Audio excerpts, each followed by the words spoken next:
John, you can see how. Yeah, I'm just Okay, going to pause the recording. I just want to see if it is working. John, I see it's your birthday soon on the calendar, so wish you in person. Happy birthday for Wednesday. Oh, happy birthday. Thank you. Thank you very much. It's very nice of On the you all. 11th, Thursday. Yeah, happy birthday. Oh, yeah. Thank you. Just tell me how to do it. Sorry to interrupt. Just tell me how to do it. No. Okay, so have you guests? My name is Chantel and I'm the Sergeant at Arms, and it's my privilege to be able to open up the meeting and welcome you to our meeting, which is called Be the Change. So we are very excited to have you with us tonight. For those of you on Zoom, please rename yourselves by making use of the 3 dots in the top right hand of your screen to mention if you're a guest or a member and your name. So to make sure that this is an enjoyable evening, please remain muted unless speaking and keep your cameras on to the best of your ability. But you're welcome to keep your camera off if you don't want to be recorded, because we do record our meetings just for learning purposes and so that we can go over it. And yeah, it's basically definitely for learning. For online, we use jazz hands like this for clapping, and in the when we're in the room, we make use of clapping to the best of our abilities. You'll see that this is a very encouraging club, so we love to encourage people, and also make use of the chat box when we have an online meeting, just to encourage people and to say what you liked. And it's only encouraging things, obviously no negativity at this club ToastEd meeting. Before I hand over to our president, Justine, I would just like to read you our club promise. So ToastEd Toastmaster Club promises to provide a positive and supportive learning experience in which members are empowered to develop communication and leadership skills, resulting in greater self-confidence and personal growth. I wish you an exciting and informative evening, and will leave you in the hands of our president, Justine, to welcome you all. Welcome, Justine. Thank you, Chantal. Thank you. Good evening, everyone. Tabang, I see you've raised your hand. Do you want to tell us something? That's a false hand. That's a false hand, sorry. Okay, I'll just lower your hand. Thank you. Good evening, everybody, to our lovely members and all of our guests. Tonight, our theme is Be the Change. And I don't know if you can relate with me, but I feel that change can be incredibly daunting at the best of times. I know for me, I struggle with change, and what I have to really focus on is the growth that comes with the change. If there is something that I do not want to do, I will force myself to say yes, because at the end of the day, it's about the growth and how I will come out of the situation or the experience. So I think my encouragement to you all is to take a little bit of that. I'm sure you're doing this in your lives anyway, but it's a little reminder to take those challenging experiences and look at the growth that you are going to experience, whether it's in Toastmasters, with life, however it is going to affect you in your daily lives. And in our Toastmasters Club, there is some change happening. And the first bit of change that I want to chat with you about is that we have recently finished our Toastmasters year. The Toastmasters year runs from June through to July. So this is actually our very first meeting for the new Toastmasters year. Yay! And, and I think what happens is we need to vote in a new exco. And due to the fact that we didn't have many people standing up to sign up and join the exco, our beautiful exco for ToastEd has decided to stay on with a couple of changes here and there. And I know since I've been in ToastEd and since I've been on the exco, the current exco that we have is so amazing. We work really well together. Everyone is so supportive and such a strong team. And I wouldn't be able to do my position without all of them. So to the exco, I'm so grateful for you all. You are amazing. And I thank you so much for all the hard work that you've put in throughout the course of this last year. And the only difference I think that is going to be for our exco going forward is that Sally is taking on the treasurer and the secretary role, and Verity is going to take on the vice president. What's the VPPR, so vice president of public relations. Thank you. There it is. So it will continue with Sean being the vice president of education, Gabrielle being the wonderful vice president of membership, and Chantal being the SAA, and myself being the president. So as the members, this is sort of a very impromptu, a very sort of casual way of saying, are you all good with the current exco? Can you please just give me a thumbs up? And that's kind of the way we're going to go with it. Thank you.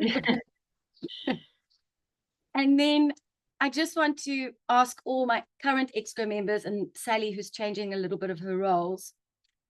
I know how you serve your club. I've been witness to how you've served your club this last year, and I thank you. And I just want to check with you again. Are you all good to serve your club to the best of your ability for the next year? You can just unmute yourselves and just say, I will. I will. Thank you, Gabrielle. I will. Chantal. Great. Sally, did I hear your I will? And Sean. I think Sally and I spoke at the same time. I will. Okay, great. As long as I've got you, then we're all good to go. But again, thank you for everything that you do. It really has been such a pleasure working with you all. And we'll see what this new year unfolds for us with all the change. And then to all of our members, obviously without all of you, we couldn't be doing this. So from the Exco and from myself, thank you so much for all showing up, being your authentic selves, and just for sharing your beautiful stories with us every time that you speak.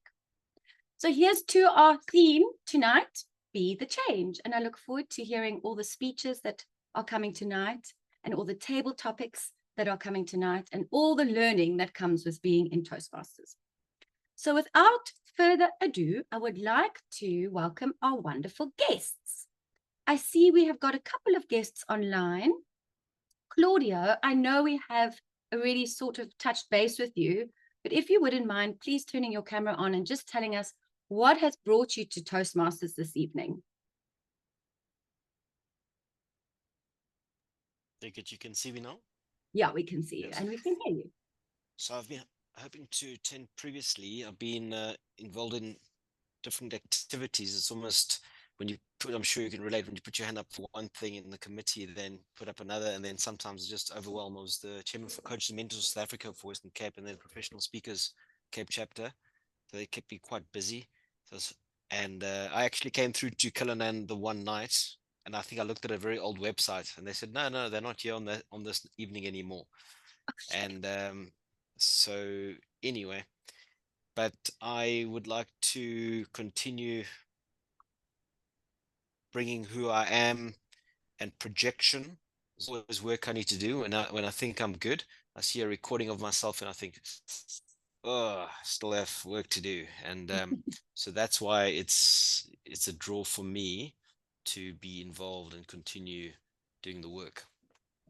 Amazing. Thank you for sharing. Yeah. When was it that you came to the Cullinan and we weren't there? It might When have been- the Leicester, you know, the assistant, well, the backs, Jacques, what's his name? The Springbok #2 coach, Jacques, can't remember his surname now, Ninaba. He was the Leinster, and Leinster was staying there because when I came, the Leinster rugby team were there. So, and their flags were up, and I think the next day they were playing the Stormers. Oh, I Or see. 2 days time they were playing the Stormers. Anyway, it was one of those nights. Okay. They probably didn't have space for us because all the Stormers were there. All the rugby players were staying there. Yes. Okay. Okay, awesome, Claudia. Well, enjoy the evening with us. Thank you for joining us. And No, thank you. please bring who you are into this meeting in any way that you can. We look forward to that. Sure. Thank you. And then you're going to have to help me pronounce your name. Is it Sikwipo? Yeah, that's about right. Hi, how are you? I'm good. How are you? I'm good, thank you. I believe you are a member or guest of Sally's. Yes, ma'am. Okay, great. What are you hoping sorry. to get out of from this evening? What brought you to Toastmasters? This is more of an introductory session for me. I've been on the LMI course with Saleh for the past few weeks. And yeah, she strongly recommended joining Masters. Yeah, to really help me with like as part of that program, it ties in really well with hopefully what Toastmasters tries to achieve or helps me to achieve. So yeah, this is more of an extension of that. So I'm still not 100% sure on the goals per se, or yeah. But yeah, I am hoping to that after today's session, I will be very clear on that. So that's me. Okay, wonderful. Okay, great. Thank you for sharing.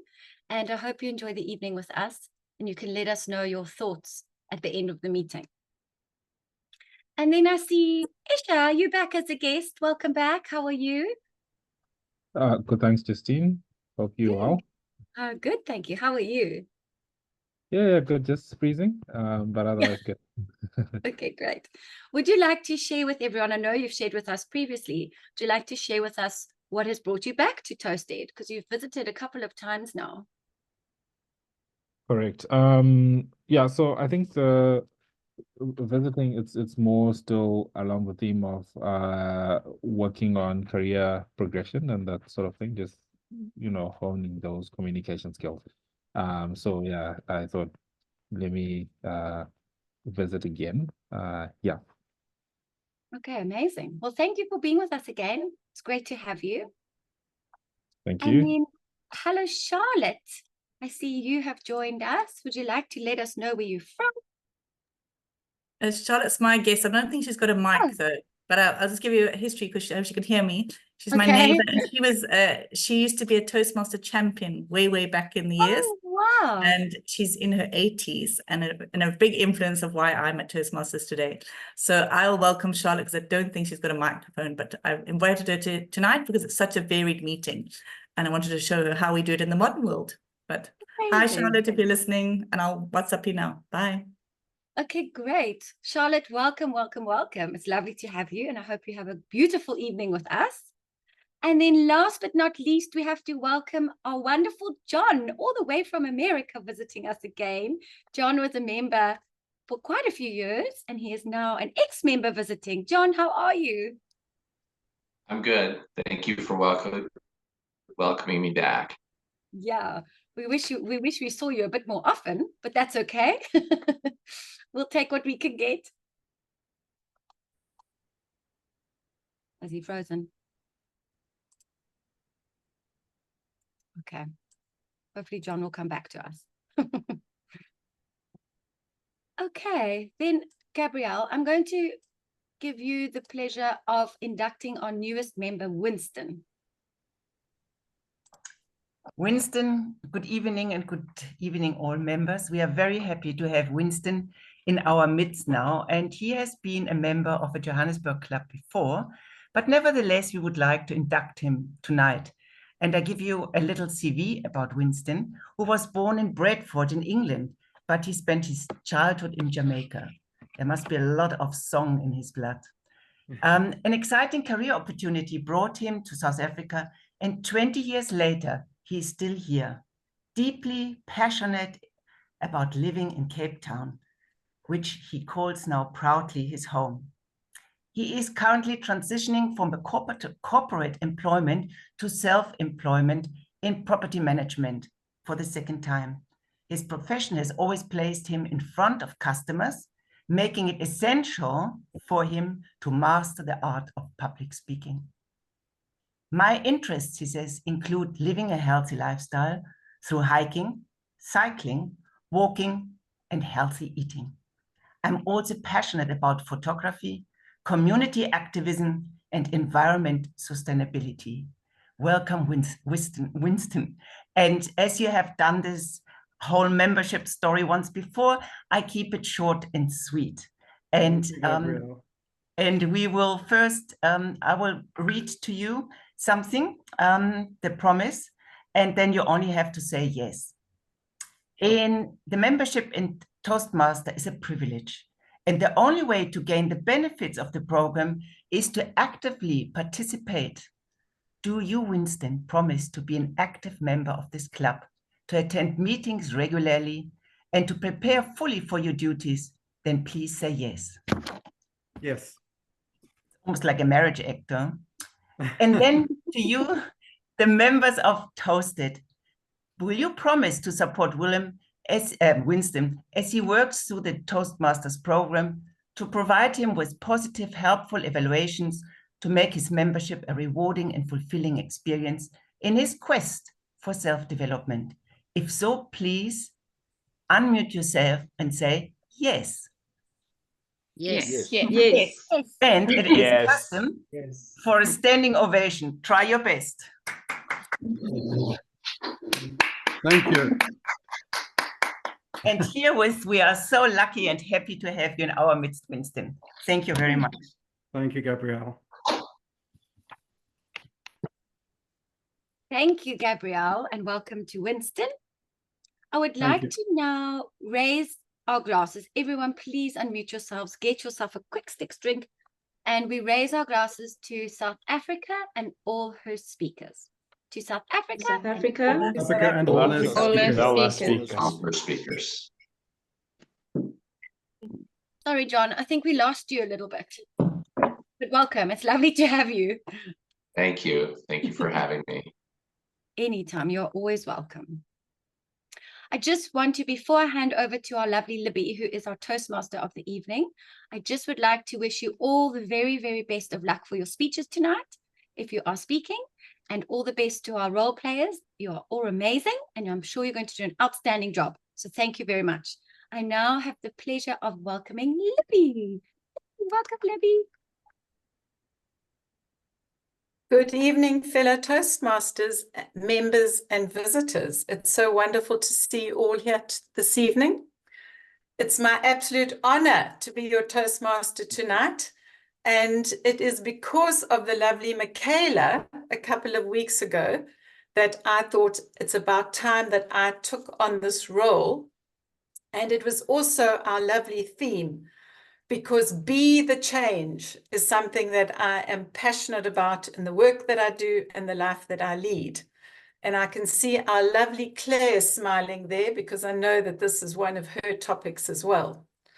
So this is the phrase that was popularized by Mahatma Gandhi, and I had the pleasure of visiting India in March and going to some of the places where he visited. There are many in India. So this phrase, be the change, there are many interpretations.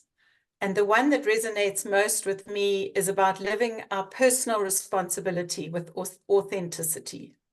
So how can we embody positive qualities that we desire to see in the world, so that we can become catalysts for positive transformation, not only for ourselves, but for our family and friends and future generations. So there are many people that you probably can think of that have lived up to this quote, walking their talk and being the change. And some that come to mind other than Gandhi are our wonderful late Nelson Mandela, Martin Luther King, our late Bishop Tutu, and I like to think of some of the modern people that are really walking the talk. And Malala Yousafzai, the Pakistani education activist, comes to mind, and Greta Thunberg, the climate activist. So all these people that we can think of would have faced change in their lives. And our lovely Justine spoke about change and what it makes her feel like. And all these people, they would have felt a lot of emotions over their journeys. And I like to think that us Toastmasters have something in common with all the famous people that you might think of that have been the change, because we're all embracing our personal change. And we know that fear of public speaking is a common anxiety, something like 77%. So we all here, we've all got different goals and dreams. And maybe when you think about public speaking, when you first started, I'm feeling it now, fear, judgment, frustration, bit of anxiety. But we know that when we practice change, and as Justine said, what comes from it, the growth, that we learn to be more courageous and curious and live with more excitement. So I think we're so lucky in Toastmasters that we can practice this art of public speaking in the safe and supportive environment. And whereas role players, we can all grow and feel supported and most of all have fun. So tonight's agenda is slightly different, but I'm just checking if our international guest has arrived. Justine? She hasn't got here yet, but hopefully will be on her way shortly. Okay. Well, I see Lawrence's name on the screen, so I'm very excited about that. So we have this wonderful international guest that will be visiting us, and if she arrives, we won't be doing our normal voting for the best speaker because she is an international speaker, and nor will we be voting for the best evaluator, but we will be having a break where there will be 4 evaluators that will be evaluating Cheryl Wood, and Lawrence will be giving the evaluation. So we've got some lovely new role players tonight, and the first role player that I'd like to call upon, and I'm so excited for Helande. He is going to be our counter. So would you like to unmute and tell us about your role tonight, Helande? Greetings, Madam Toastmaster, fellow Toastmasters, and guests. The purpose of the counter is to note words and sounds that are used as a crutch or pause filler by anyone who speaks. During the meeting, I will listen for overused words, including and, well, but, so, and you know. I will also listen for filler sounds, including and are. I will also note when a speaker repeats a word or a phrase, such as I, or this means. At the end of the meeting, I will report the number of times that each speaker used these expressions. Thank you, Madam Toastmaster. Thank you, Helande, and wishing you all the best in this role this evening. Thank you. Our lovely grammarian for the evening is Michaela. Michaela, would you like to tell us more about your role? Yeah, sure. Thank you, Libby, and good luck for this evening. But further ado, good evening, Madam Toastmaster, fellow Toastmasters and guests. My role as a grammarian is to take note and report back on any quirky use of words, clever phrases, fun spoonerisms, alliteration, and just essentially anything and everything that's grammar related. And I also would like to introduce the word of the day as catalyst, and this is not in the chemistry terms, but rather in a catalyst for change, a person or thing that sparks an event or change, often used metaphorically to describe something that causes or accelerates a significant transformation. And I will send it in the group chat now so you can refer back to it, but I'll be listening. Good luck, everyone. You are my catalyst, Michaela. You owe me that I'm on the other side of the screen. And Justine was testing me with my tech skills to get my ToastEd background going. Now I feel like an alien with my gray hair here moving in the AI background. Thank you very much. What a wonderful word. I'm sure that word is going to be well used this evening. Our last role player is John Peter Schmidt, and he is our timekeeper. Thank you, John. Over to you.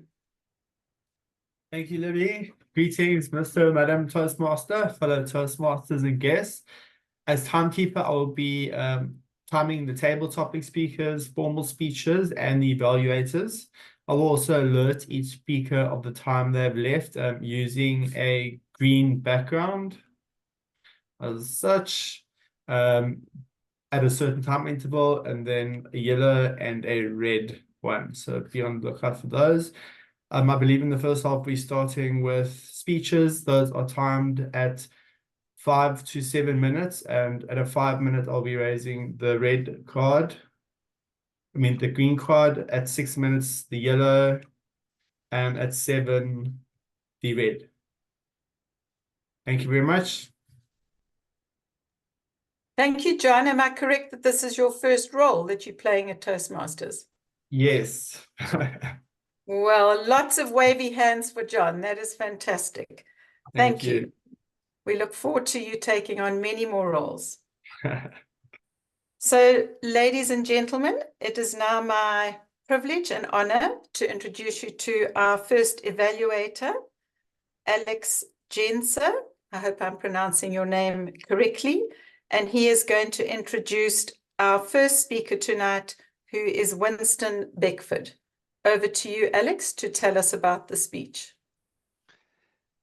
Good evening, everyone. I have the honor to introduce Winston to you, who will hold his icebreaker speech tonight with the title, Feel the Fear and Do It Anyway.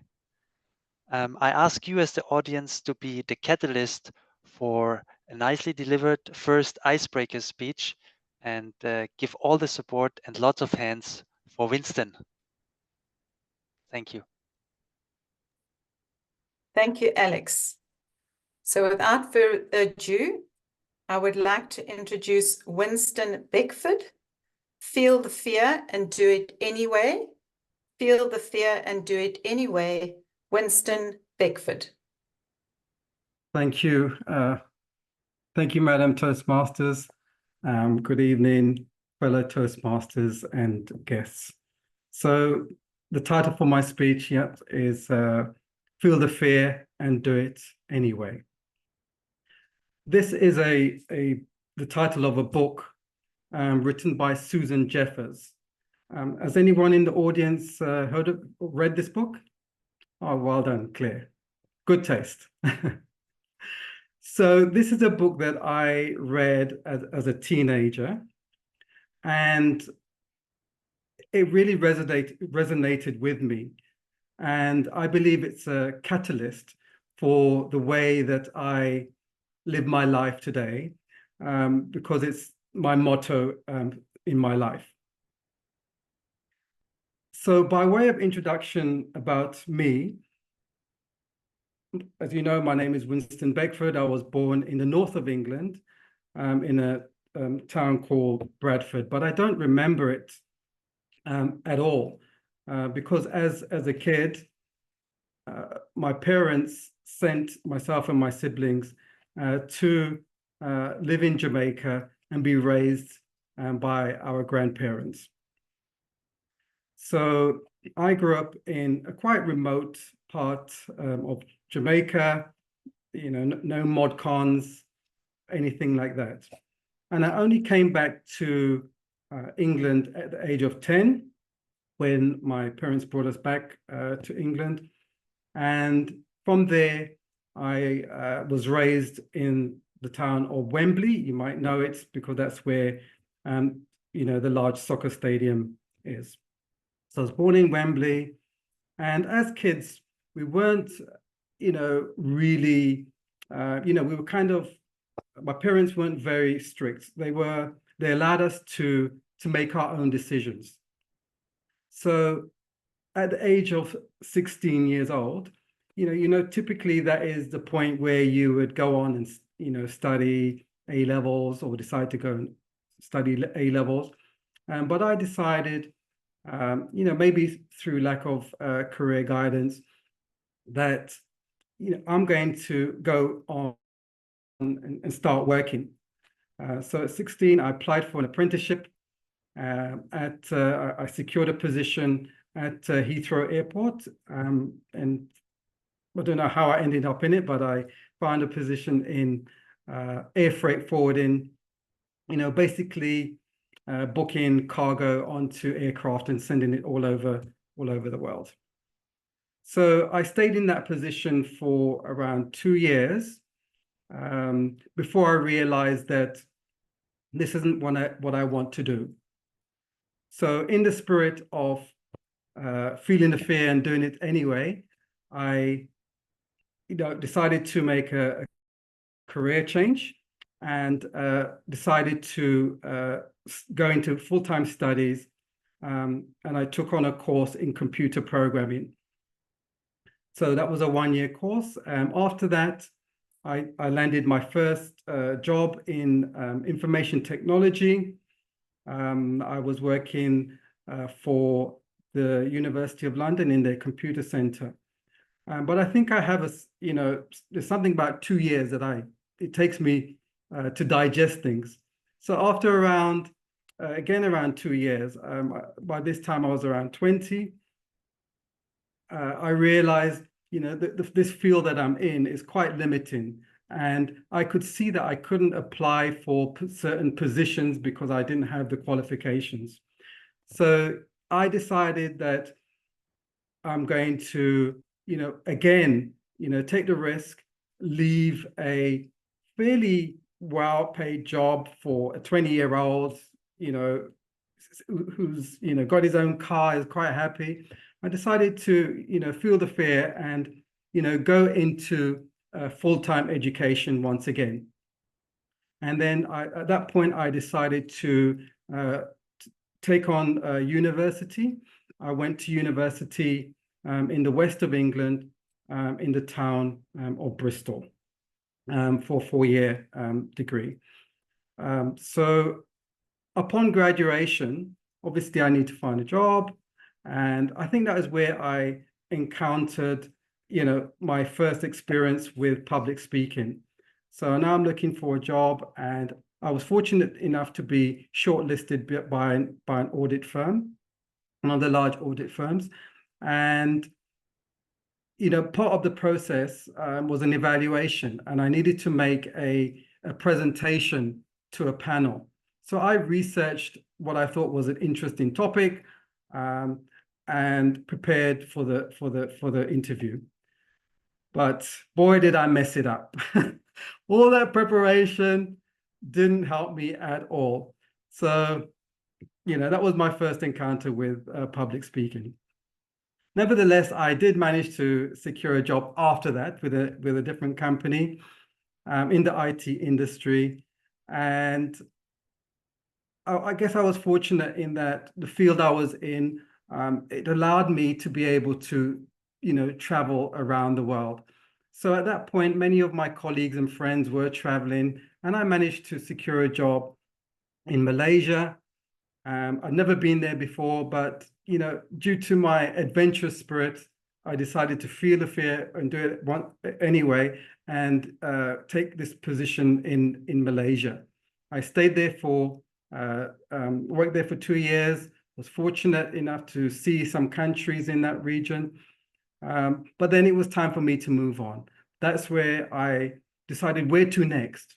I'd never been to South Africa, but I decided, let's take an adventure. Let's just take a trip down to South Africa. I researched and I decided I want to be in Cape Town. And I came and I liked it, went back to the UK and applied for jobs. And luckily enough, a consulting firm decided that they wanted to hire me. And here I am 20 years later, still enjoying South Africa and my life in Cape Town. So, in short, my career has always been customer facing. And, I've never had any formal training in public speaking. I guess I've just winged it. So some years ago, I was working in Johannesburg for a while, and I joined the Toastmasters Club there. But I haven't been a member of Toastmasters since 2018. And now that I'm at the point in my life where I'm making another big change, moving into self-employment, I'm really at the stage where I really just want to master this skill. Public speaking has always been there. It's something I want to, to really master. Even giving this speech now, I was nervous about it. And I just want to be able to get to the stage where I'm not nervous about it. I'm confident. I'm able to speak in front of maybe a TV or screen or in front of big audiences. So that's what I'm looking for, to really get to the next level and just really master this skill. So on a more personal note, I've recently conquered another fear. I thought that I wouldn't be able to give up drinking, but I decided to try it for 1 month, and here I am. 4 months later, I haven't had a touch of alcohol and I'm not missing it. I'm also someone that loves traveling. I've been to around 50 countries. I love walking. I try and walk every day, and I love hiking. And I'm also looking to take up road cycling. So if anyone knows of a club that I can join, please do let me know. Madam Toastmaster, fellow Toastmasters and guests, thank you for your time. Wow. Winston, thank you so much for such an amazing icebreaker. All I know is that we are going to be privileged and honored to hear so many speeches from you in the days, months ahead. You've lived such an incredibly interesting life. So thank you very much for that speech. It was wonderful. Thank you. I'd like to introduce you to our second evaluator, and that is Tabang Redman. She will be evaluating Catherine Hansel. Tabang, could you please tell us about Catherine? Thank you, Madam Toastmaster. Good evening to you, the fellow Toastmasters and guests. I have the pleasure of introducing Catherine Hansel, who is presenting her second speech, titled Being There for the Inner Child Within. This is her strategic relationships pathway, and it's the second speech. No, it's a fifth speech, Tabang. It's not. Sorry, it's her fifth speech, but she would like to incorporate feedback that she's received from the presentation of her previous speeches. Some of the things that she'd like to look out for are maintaining eye contact, having interesting content, and having a strong beginning and end. And I wish you all the best, Catherine. Introducing Catherine Hansel. Thank you. Thank you, Tabang. Thank you. Catherine Hansel, being there for the inner child, being there for the inner child within Catherine Hansel. Thank you. Yeah. Joy, laughter, self-expression, and embracing life, sometimes in a childlike manner. This is one of my aims and my core passions at the moment. Being there for the inner child within and being the catalyst for her too. Who is she and what does her work involve? Well, I've decided to call my inner child Shante because I seem to gravitate towards anything that's French. So whether she's an argumentative 2-year-old, the 10-year-old, or even a teenager. Some years ago, I became rather fascinated by inner child work through John Bradshaw, who's written quite a few books on cultivating the inner child. And I've decided this year, it's fascinated and intrigued me furthermore. So I'm pursuing a further path with the inner child.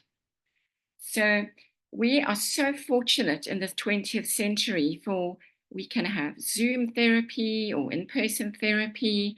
We've got all these relationship coaches, Matt Boggs and Matthew Hussey and all of them, if you want to learn what men are looking for, or other ones, what women are looking for. We've got Dr. Ramadi, who's got all her YouTube clips on understanding narcissism, Melody Beattie, who's written books on codependency and has her clips too, you name it, 12-step groups and programs. And amongst all of that, I began to find that the inner child work for this year has interested me the most. I realized, fortunately, some years ago that I'm rather a serious soul, believe it or not. And I found something very interesting that sometimes when we are drawn to a certain personality type, perhaps the serious, over responsible type, perhaps the wild, free child, the whatever that personality type is. Very interesting philosophy was that sometimes we actually need to develop that very core, that very quality in ourselves. So when I was much younger, was definitely drawn to the free-spirited wild child. And so this year, I've decided to embrace a more light-hearted aspect of myself through the inner child work. This all started this year also with my interest in Michaela Saber Fox. Michaela is an American, a very special young lady at the moment who's busy saving about 500 foxes around the world. But I just love her clips. I can watch them over and over again. And if you have a chance, do have a look. She's got Finnegan Fox and Dixie Doo. There's Serafina and there's Emmy. I think those kind of stem from the whole Ben Affleck Jolo drama going on with their kids being Serafina and Emmy. And if I visit America one day, before I even go to the White House or the Statue of Liberty, I am much more interested in going to visit Michaela and the foxes at Saber Fox. So I hopefully will be able to go there. And I just really admire how her day starts, playing hide and seek with the foxes. And do you know, I don't know if any of you know this, but foxes actually giggle and laugh. They really, really do. I love their slinty eyes and I love their bushy tails. And I love the fact that every day she gets to giggle and kiss and hug them. And as I say, if you Google Finnegan Fox or Dixie Doo, her foxes, you'll see they laugh and laugh and laugh and giggle and giggle and giggle. It's too delightful for words. So the closest I've got to that recently is house sitting for a friend who had a gorgeous Yorkshire Terrier with a long fringe. And part of my morning routine between me and him was chasing one another around the house, up on the bed, under the bed, through the kitchen, down the passage, on the couches. We had this daily routine, which certainly brought out the inner child in me. A friend this year in England, we have had the most wonderful laughs about life on life's terms, those real belly laughs when you can't stop.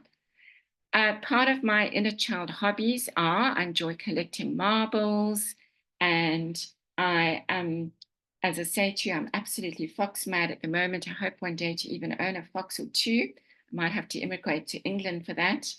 Playing Rummikub with a dear friend brings me back to teenagehood.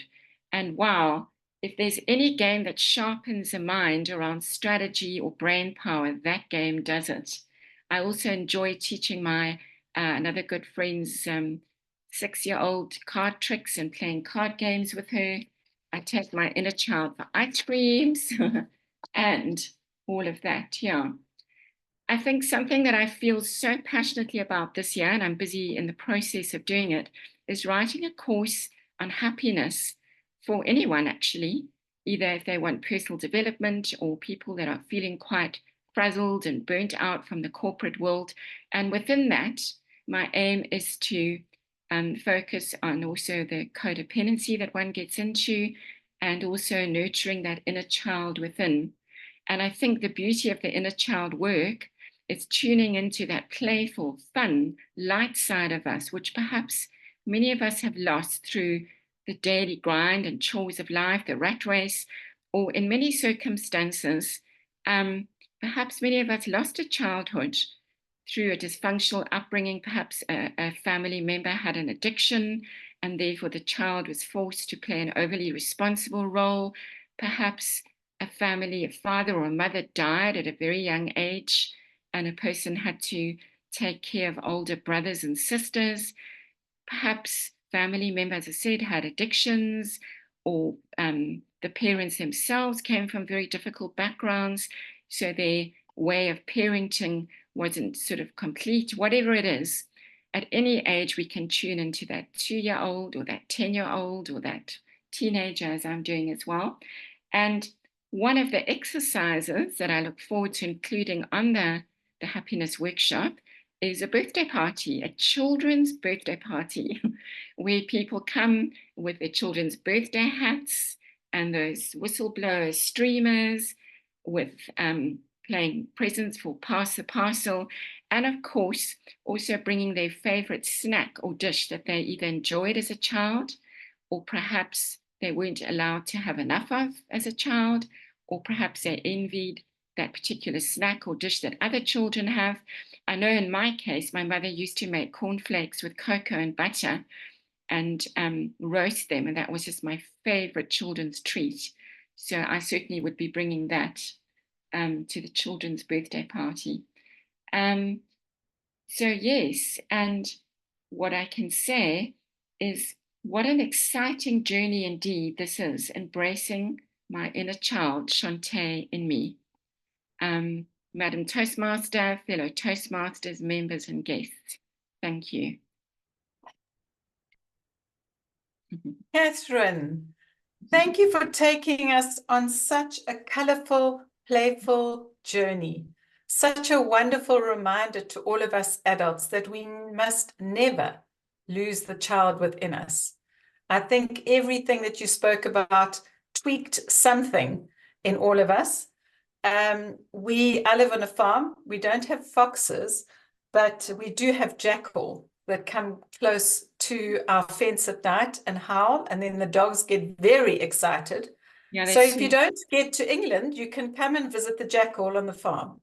I'd love to. Thank you for your wonderful, playful speech. I see Michaela has a skunk and a mink as well. She's as well as the foxes, yeah. It is my pleasure now to introduce our third evaluator and our third speaker. Very delighted to introduce our wonderful Gabrielle, who is going to be introducing our international speaker, Cheryl Wood. Good evening, Cheryl. Be so very warmly welcome in our club, ToastEd.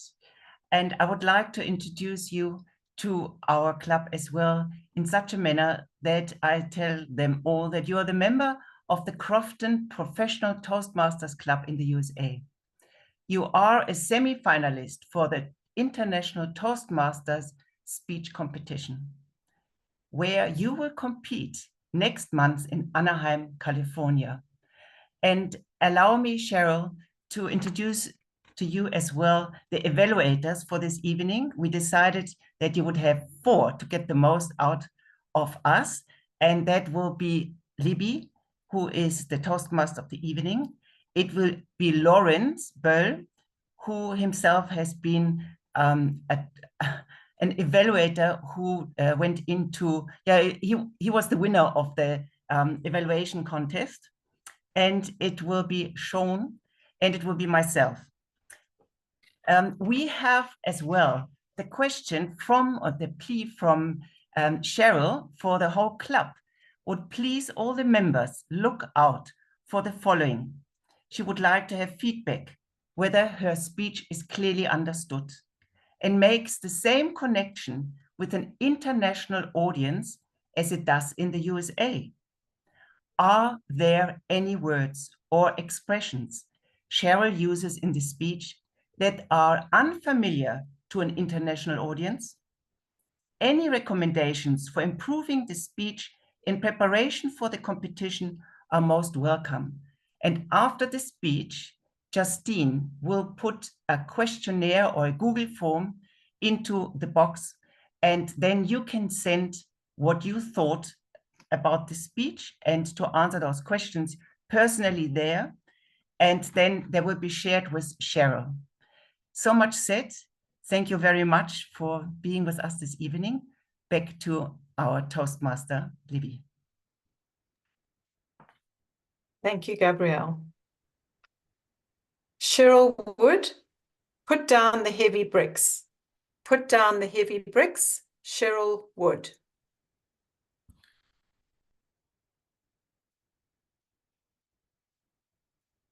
Have you ever seen those bright red clay bricks used by construction companies? I mean, those heavy bricks where you can huff and puff like the big bad wolf, but you can't blow those bricks down. Contest master, fellow bricklayers, those bricks weigh 5 pounds each. Now imagine taking a pile of those heavy bricks, stuffing them into a backpack, putting it on your back and deciding that you're going to carry those bricks everywhere you go.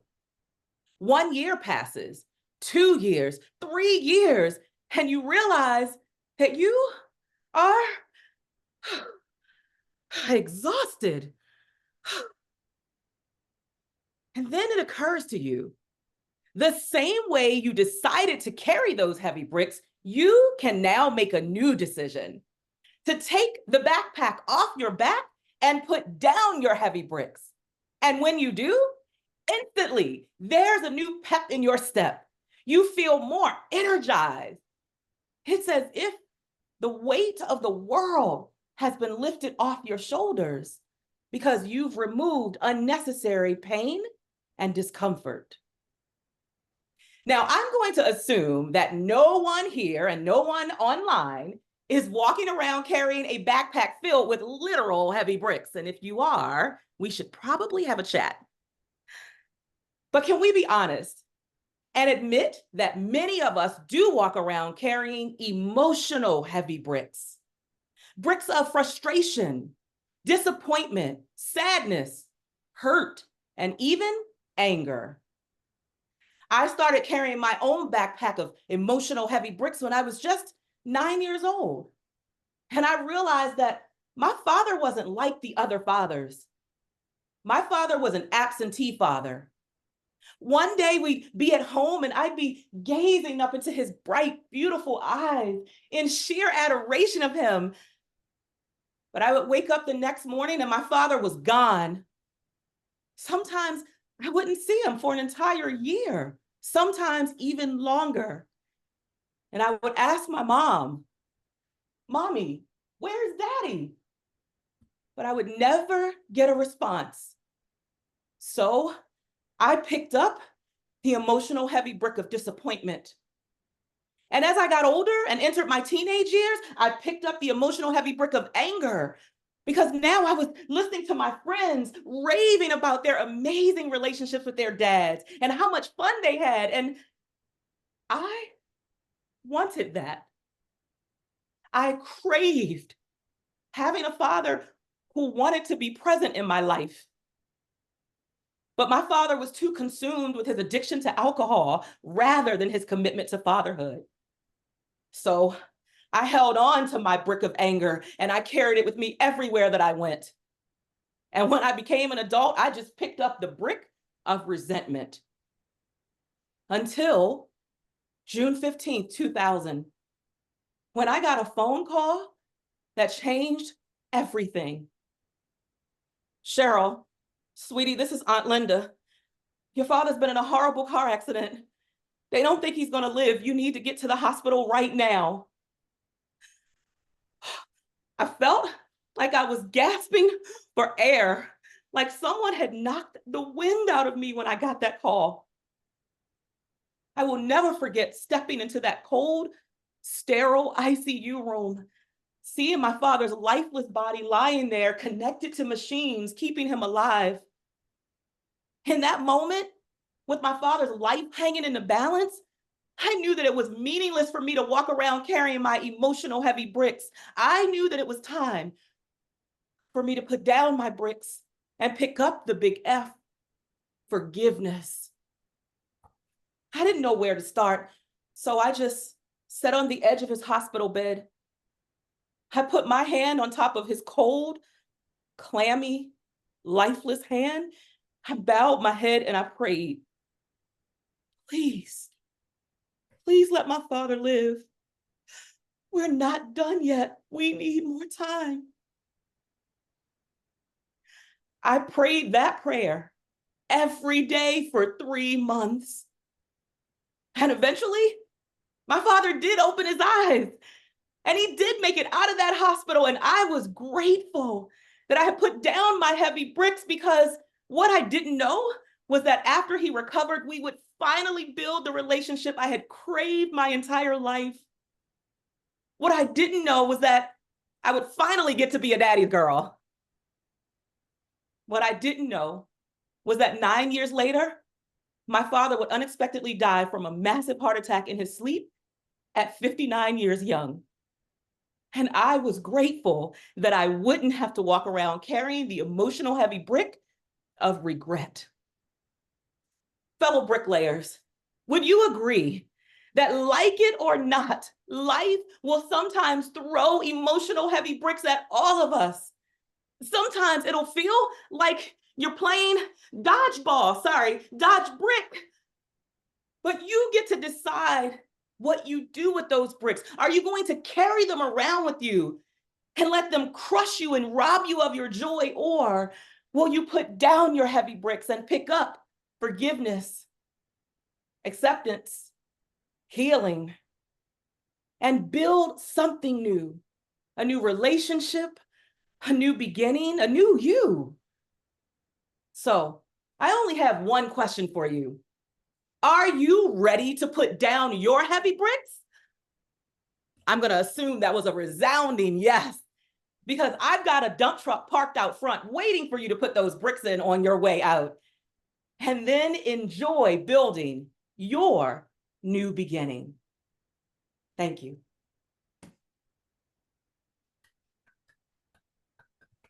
Wow, Cheryl. Thank you for joining us tonight and sharing this incredible story. Our theme tonight is Be the Change. And I think I speak on behalf of everybody here that you really have touched on that theme for us in sharing your incredible story with your dad. So much of your story related to me personally, and I want to thank you for that.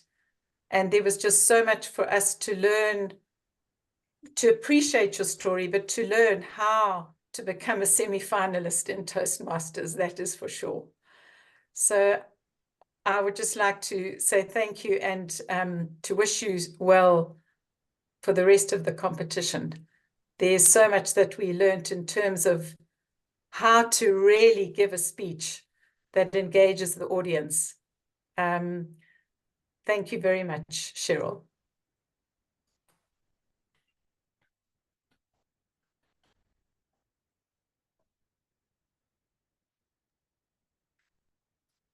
I'd now like to call on John Peter to give us the times for the speeches. Thank you, Libby. Starting off with Winston and his icebreaker, the time was meant from 4 to 6 minutes. Sorry, I skipped that in the beginning. Well done, Winston. You came in at 8 minutes and 24 seconds. Second, we have Catherine with your speech between 5 and 7 minutes. You came in at 7 minutes, 57 seconds. And lastly, Cheryl, thank you for your wonderful speech. You came in at 6 minutes, 45 seconds. Thank you. Thank you very much. We are now going to have a short break. Just going to hand over to Justine just to confirm times. Thank you, Justine. Sure. And then I'm going to put Gabrielle, Sean, and Libby and Lawrence into a breakout room so that you can discuss your evaluation. What time does it say we're meant to come back? Oh, we're doing so well for time. Should we come back at 7:15? Is that good for everyone? Sean, Gabrielle, is that good for your evaluation time? Make it 20 past. Just let's have 20 minutes for that. Yeah. Okay, 20 past sure. is good. 20 past. And please send out the questionnaire for everybody so that Cheryl gets a big overview. It's on the chat already. And Cheryl, it is a 20-minute break we have now, so that we can sit and really do the best for the evaluation for you. Fabulous. So we'll all be back at 20.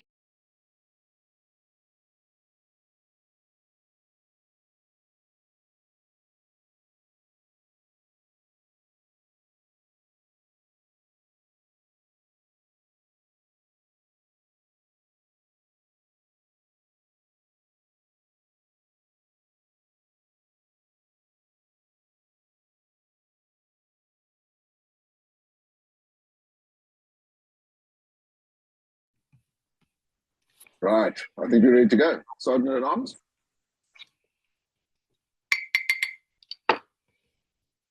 Where am I?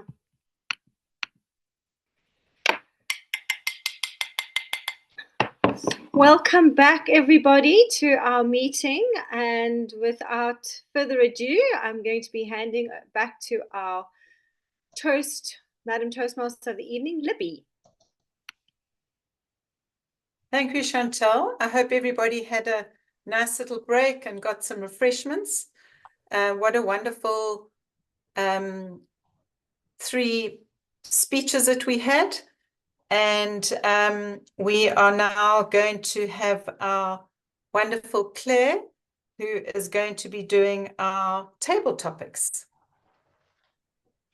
Thank you very much, Madam Toastmaster Libby. So I love table topics because it helps us to get that opportunity to speak without preparation. And I loved our topic tonight. So Libby also alluded to Mahatma Gandhi, and he said, we but mirror the world. All the tendencies present in the outer world are to be found in the world of our bodies. And if we can change ourselves, the tendencies in the world would also change. So as a man changes his own nature, so does his attitude, so does the attitude of the world change towards him. This is the divine mystery supreme, a wonderful thing that is the source of our happiness. We need not to wait to see what others do. So I've got a whole lot of lovely quotes, and I would love as many of you to take part. I did get a list of the people who expressed an interest in taking on a table topic, and one of which was Hollander. I wondered whether you would be interested in doing our first one, or would you like to wait until a little bit further into the table topic session? Yeah, I can be the first, no problem. You can be the first. Yeah. Right. So which number would you like? 5. 5. Okay. So the truth is, unless you let go, unless you forgive yourself, unless you realize that the situation is over, you cannot move forward.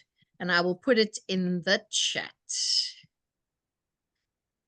So unless, the truth is, unless you let go, unless you forgive yourself, unless you realize that the situation is over, you cannot move forward. And that's Steve Mariboli.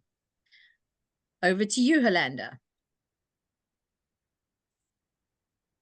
Let me see. Well, I think we have to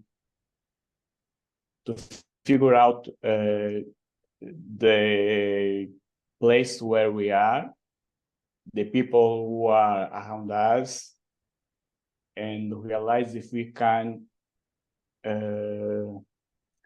connect with them and to find help to solve any issue that is related with us, some big issue or something that is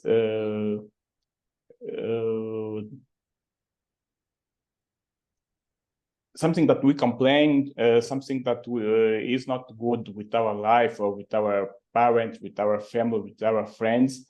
And we try to get the answers for them and to find the answers for our problems in the people who is around us, because we are not always we are ready to solve the things or the issues for ourselves. So we need the help of the people. We have to understand. We have to realizing what is happening around us and to find the best answers for us to solve the problems. It's something like that. Thank you. Cool. Thank you very much, Hollander. I forgot to explain about Toastmasters for our guests. So we have 1 to 2 minutes, 1 to 3 minutes. Oh my gosh, I've now gone a bit blank. What are we? Yeah, Sorry. 1 minute and then 2 minutes. 1 to 2 minutes. Yeah, sorry. It's 1. So the green light will come on at 1, then the orange at 1.5, and at 2 minutes, the red light. And the aim is just to speak as long as you can. So a little trick about about table topics is to tell them what you're going to tell them, and then tell them what you told them. But that doesn't, if that's too much, it's just the opportunity to speak without preparation. Thank you very much, Hollander. And who is our next table topics volunteer? Claire, Winston. Could I Yes. just suggest that the speaker is spotlighted, and for the speaker to make sure that they pin JP, who is doing the timing, so that you can see JP's window. But nice if the speaker is spotlighted so that we can all see. Thanks, Libby. I will. So, Winston, which number would you like? Oh, I've got about 10 table topics here. 3. Okay. So, Mandy Hale said change is painful, but nothing is as painful as staying stuck somewhere that you don't belong. Let me just put it in the chat here. So, change is painful, but nothing is as painful as being stuck somewhere you don't belong. Winston. Thank you, Madam Table Topics Master. Change is painful, but nothing is as painful as staying where you don't belong. Wow, I think I can resonate with that. I think I can definitely resonate with that. And I think probably all of us can resonate with that because, you know, I think if you don't listen to your heart, you're basically, going against nature.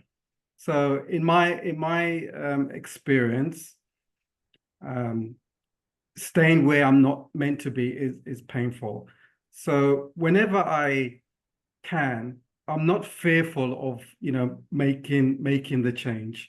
So I would encourage everyone who I believe when you're not in the right place. I would encourage everybody to really just listen to your heart, be quiet, and just not be fearful. Trust that everything will work out, and just be the catalyst for change. Thank you. Yay! Thank you very much, Winston. Thank you. Then we had Alex. Are you still keen to do a table topic? Yes, thank you. Fabulous. Which number would you like? And so I've got actually up to 1 to 14. So Give me number 8, please.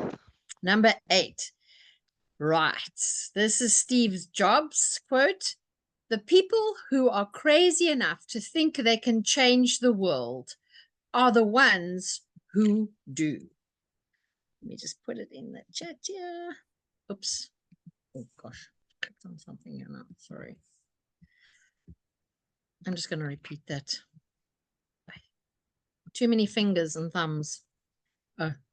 The people who are crazy enough to think they can change the world are the ones who do. Steve Jobs. So every change starts with a dream, with a goal, with an objective. So if you're crazy enough to dream about a change, it's the start of making this change come true. If it's the start of being the change that you want to embrace, right? So if you can dream it, you can also do it. It's just a question on how much you follow every step of the way. Start with the first step first, and in the end, ideally you realize your dream and you change the world eventually. Thank you very much. Cool. Thank you very much, Alex. And then we had Sally. Are you still keen to do a table topic? Not if there's someone else who would rather do it. Okay. I can And do one, Claire. okay, Catherine, which number would you like? 7. 7. Okay. So it's not the strongest of the species that survive, nor the most intelligent, but the one most responsive to change. And that was Charles Darwin. So it's not the strongest of the species that survive, nor the most intelligent, but the one most responsive to change. Oh, wow. It's about adaptability. Am I unmuted? Yes. Am I? Okay, thanks. Sorry, because yeah, I think that this is actually very, very true. It's a very interesting quote. And I've noticed, for example, I'm the 50s generation, but I've noticed that people in the 20s are much less judgmental and much more open to change, because I think they've been exposed to such a fast-paced world that they're constantly experiencing change. I mean, if you look at the cell phones, one day it's this one, and within the next month it's that one, and then it's that one. I can't keep up with technology and all the advances and changes and everything. So I think that's true. That one has to be embraced and be very open to change. I have a paradoxical relationship with change. I love it and I thrive on it, and I also have fears around it. But I love new experiences and what have you. And yeah, I think it's a very apt quote, because if you look in companies with people that are very successful as well, they're often quite compliant and quite open to new ideas and suggestions and change and looking at things differently. So yeah, very interesting quote. Thank you very much, Catherine. And then Sean, are you still keen to? Yeah, fabulous. Yeah. Which number would you like? What numbers? We've got It's Deborah's 2, still 3, available. 5, 6, 9, 10, 11 to 14. I'll take 3. 3. Some of us think holding on makes us strong, but sometimes it's letting go. Herman Hesse. So some of us think holding on makes us strong, but sometimes it is letting go. Herman Hesse. Thank you.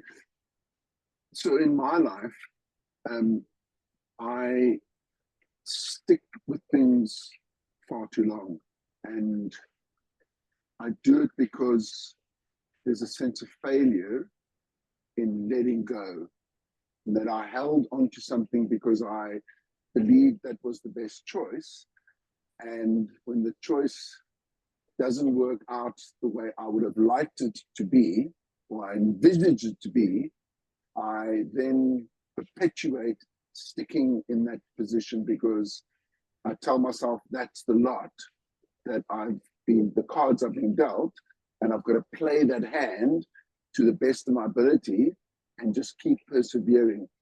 And often it's been to my own detriment to not decide to just change lanes or shift into another gear or extricate myself out of that situation and move to a new situation, because the fear of the unknown is the fear that keeps me trapped in my comfort zone. So I like to be in a space where it's known and it's comfortable, because even if that is bad, it's still acceptable to a point of where I know what I've got. Stepping out of that takes me into a different world and a different place. And that fear of difference, of being in change, scares the part of me that says it's rather safe to stick in the comfort zone. Thank you, Madam Table Topics Master. Wonderful. Thank you very much. Right. So we've gone through all, because I don't see the other guests that were listed. Now we have, who else would like to go? Because there was Gabrielle, John, Andrea, and Sally that said maybe. Are any of you keen to do the table topics? We can Okie take one. dokie, Andrea. So, which number would you like? We've got 2, 6, 9, 10 to 14. You're muted.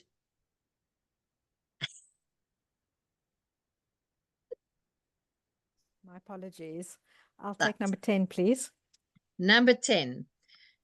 You never change your life until you step out of your comfort zone. Change begins at the end of your comfort zone, and that's Roy Bennett. So you never change your life until you step out of your comfort zone. Change begins at the end of your comfort zone. Thanks, Claire. I seek change often. I like it. I like the thrill of change. I like experiencing new things and trying out things that I've never done before. I don't know if it's the adrenaline, but I find that whether you succeed when you make that choice of change, whether you succeed or fail, it doesn't matter as long as you've made that choice to change and to try and step out of your comfort zone to grow and to learn, because this is the only way that that happens. I remember when I wanted to start a business, I was incredibly scared. Didn't know if it was going to succeed. And I'm sure a lot of people who have started a business of their own before is faced with a lot of unknowns. But I'm very happy that I did make that choice and stood out of my comfort zone, stepped out of my comfort zone. And it has been incredibly rewarding and satisfying ever since I made that change. But I can tell you that it takes a lot of courage to make changes in your life because of the potential of failure. And failure to me is always about learning and what can you grow and learn from it. And they say that learning is where you succeed and where you grow in life. So I encourage everyone to always step out of their comfort zone, because you will see change, and that is when change happens at the end of your comfort zone. Thank you. Awesome. Thank you very, very much. Pleasure. Who's next? John, Gabrielle? I can take one, Claire. Tabang, fantastic. Which number would you like? We've got 4, 6, 9, and then 11 to 14. 11, please. 11. You will find that it is necessary to let go of things simply for the reason that they are heavy. Wow, that ties in with our international speaker.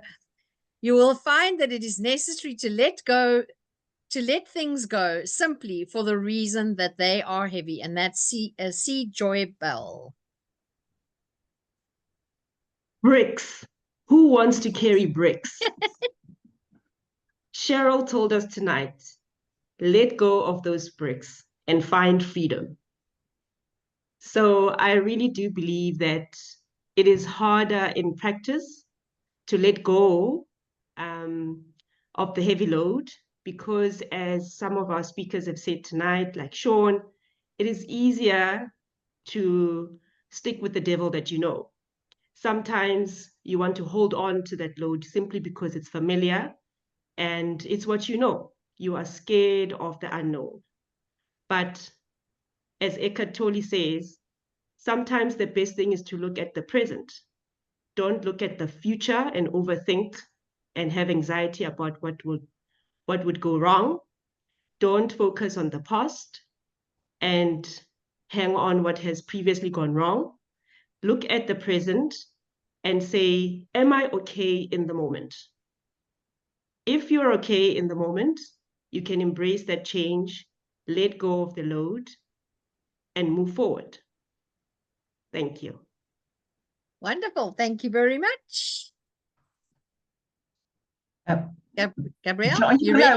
I wanted to push the bucket to John, because he's here.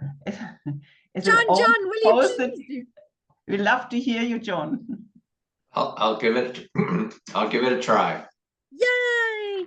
Right. So you have 12 to 14, 9, and 6. Pick an easy one for me, please.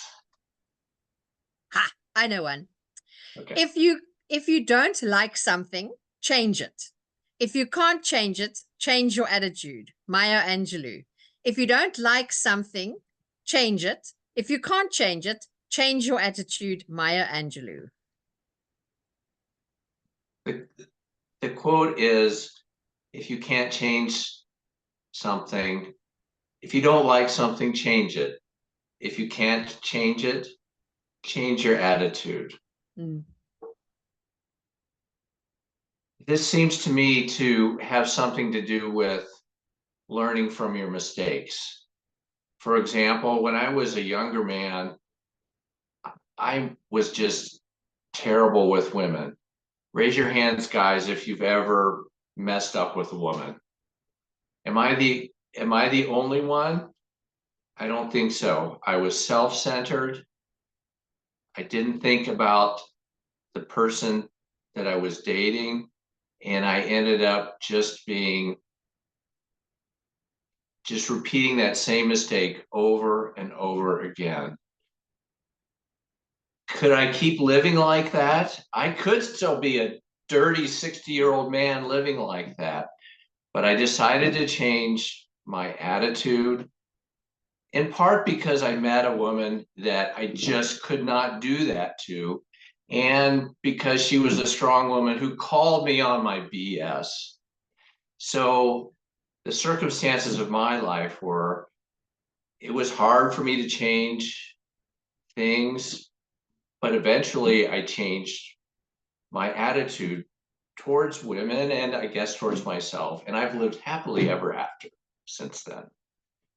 Thank you. Wow, what a wonderful, yeah, I love that. Thank you very much.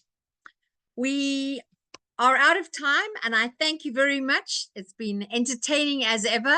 And I yield control back to our Toastmaster of the evening.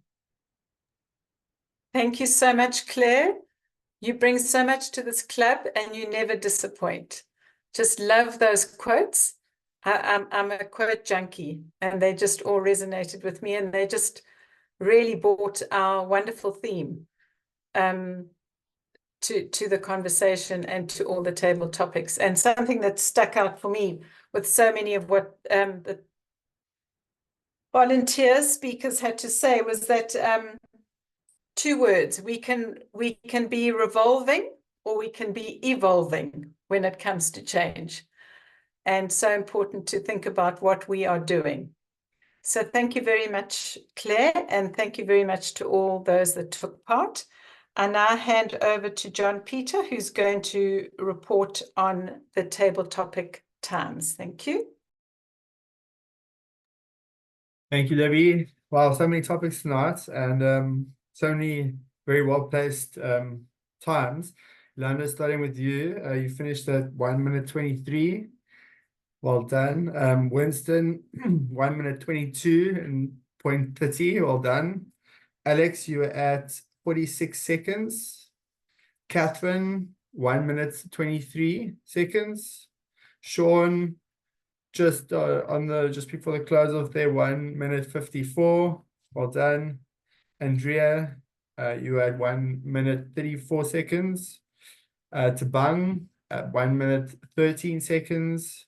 And John with a fantastic ending, 1 minute 37 seconds. Thank you.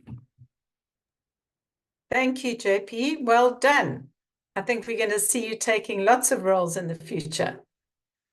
Thank you for being so brave. We're now going to have our table topics voting. And for our visitors, what we do is we have a little QR code that will come up on the screen. If you can just take a screenshot of that, photo of that, and you can vote for who you would like to for our table topics. Thank you, Dean.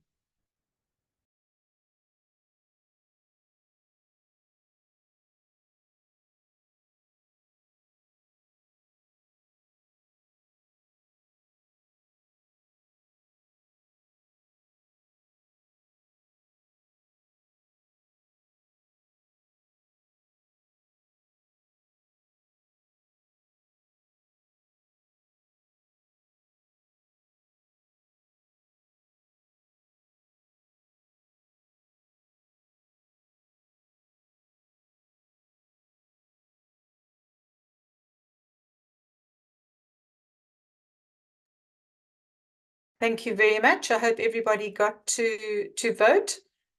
As I said earlier on this evening, we are not having voting for the evaluator. That came up as well. We now move on to the next very exciting part, where we are going to have our evaluators report. The first evaluator is Alex, who is going to be evaluating Winston. Alex?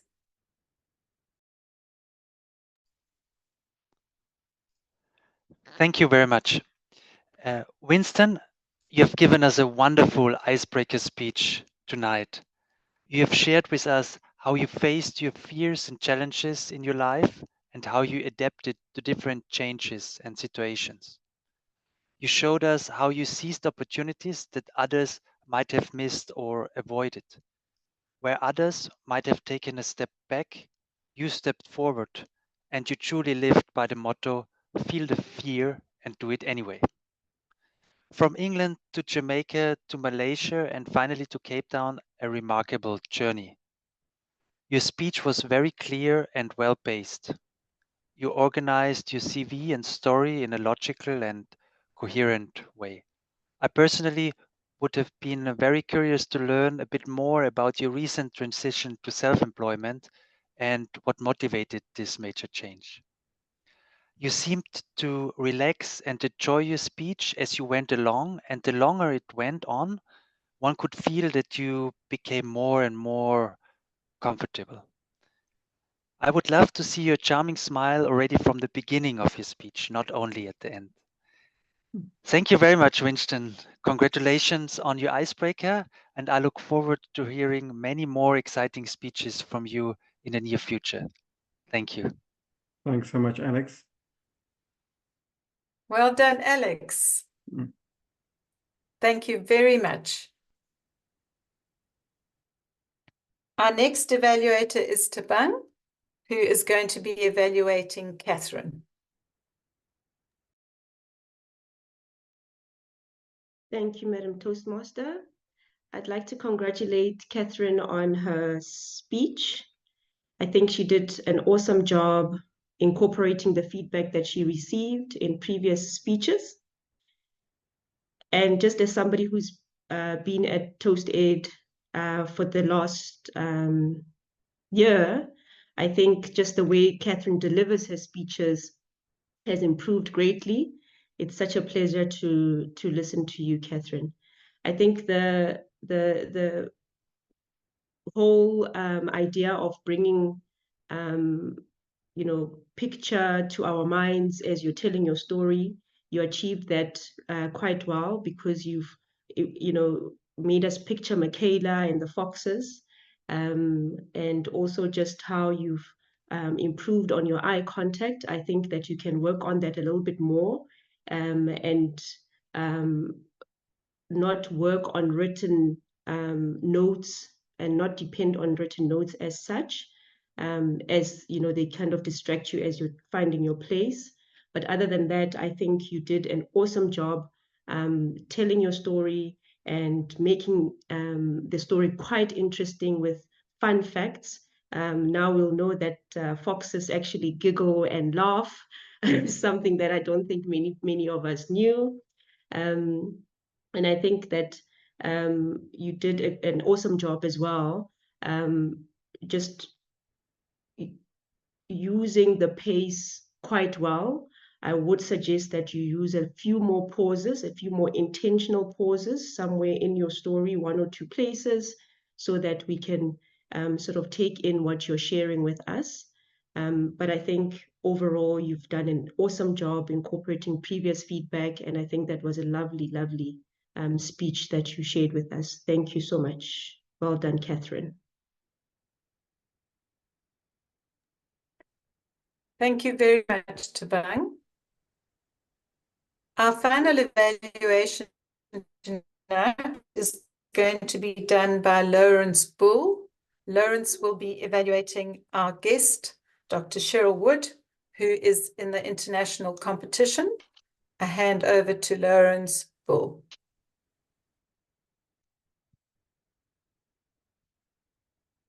Thank you, Madam Toastmaster, and thank you, Cheryl, for giving us an insight as to how good you have to be to get to the international stage. So in classic Toastmasters fashion, I'm going to start with a couple of positives or things that you do well, which I'm sure you already know you do well. And then I'll share with you some improvement opportunities that we discovered. So firstly, you had a very powerful, very strong intro. You know, you asked us a question about clay bricks, the huff and puff. And to my fellow bricklayers, you included us in. I think your intro is strong, good question, good pause, it's powerful.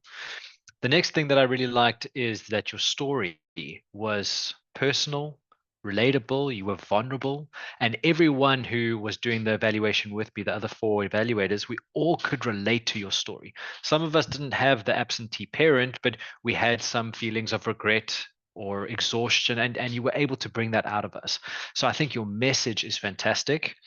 Your body language, facial expression, your tone, all of it is really good and congruent. What stood out specifically for me was when you said you craved it. And there was I can't do it as well as you can, but there was a bit of a, it was almost like a tear in your voice. You were exhausted, the weight of the world. So dodge brick, you use these great words, your body language, your tone, your facial expression was all congruent with what you were trying to say, so that was brilliant. And then some of the words that you used painted a really pretty picture. You spoke about these bricks of disappointment, regret.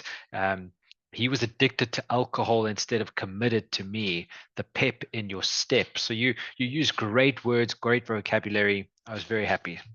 In terms of your improvement areas, it was kind of hard to come up with improvement areas. You wouldn't be at the level that you're at now if there was a lot to go wrong. But we really did try and be harsh, because that's what you want, right? You want to get some tough feedback that'll hopefully give you a good chance. So the one thing that we picked up is that your speed was quite quick. Now, I'm not sure if maybe Americans just speak a little bit quicker than us South Africans, but we felt that it was a little bit pacey. And there were some opportunities where you could have used a pause more powerfully. So the examples that I have is when you spoke about 1 year, 2 year, 3 year. For me, it would have been much more powerful to go 1 year, 2 year, 3 year, and build up that anticipation for us. Also, when you spoke about the emotions, are you carrying the bricks of disappointment, regret, and you kind of listed it. And again, I think it would have been a bit more powerful to just place some strategic pauses. Give your speech and incorporate a few more strategic pauses. I think that'll have a bit more weight. Although I mentioned that your congruence of emotions to your body language and all of that was really good, there was one area where your emotion wasn't congruent, and it was in the beginning of your speech when you were a toddler or a child, and your dad had just left. And we didn't feel that the emotion was really there. When you walked into the hospital and saw your dad, I mean, it was on your face, it was in your voice, it was in your body language. We felt it. We were in that room with you. But then when you were a toddler and your dad had just left, it kind of, maybe you were still warming up into your speech, or maybe there was a bit of nerves, but I didn't feel that emotion there. So I think just playing around with that story and maybe get back into that inner child to figure out how painful that was and try and bring that across to us as the audience. Another option could be to bring in a bit more dialogue, maybe a bit more conversation between you and your mom or you and your dad. Another thing that you could consider, what I've heard from Verity, is that the people who have won the International Prepared have always had a lot of humor in their speech. Every 30 to 45 seconds, you need to be getting the audience to laugh. That's sort of the algorithm that most of these guys do. Now, we were conflicted in our evaluation session because your message and story doesn't align to humor. You're not talking about something lighthearted. You're talking about a real strong emotion. So I'm not sure if you can bring in more humor without taking away from your message, but maybe there's one or two other sprinkles of a joke here or a bit of humor that you could place strategically. And then lastly, I think your conclusion needs a bit of work. Your intro is so powerful. Your story is great. You're vulnerable. You use body language. You tell this great story. And then we get to the end of the speech, and I feel like there's something missing there. you did mention twice build yourself up. So in the bricks of all of these things, you could take it off your back and build up a new you. That was one of your closes. And then you went into your next close, which again was around building up yourself. So I don't think that was powerful. Only one reference to building yourself up, and maybe bringing the audience back in. So posing the question to the audience, what bricks are you carrying? Or what regret are you holding on to? And then going into that powerful close about using the bricks to build yourself up. So in summary, your introduction is strong, powerful, engaging, brings us in. It's fantastic. Your story is personal, relatable, you're vulnerable, and it's a great message. Your body language, facial expression, your tone is all on point, except for that beginning part where you're a toddler. Just make sure that congruence stays out throughout the speech. And you're using great words, nothing that went over our heads or is not relatable to a global audience. On improvements, your speed is a little bit too much. Try and bring in some strategic pauses and try and slow down in general, a couple of deep breaths.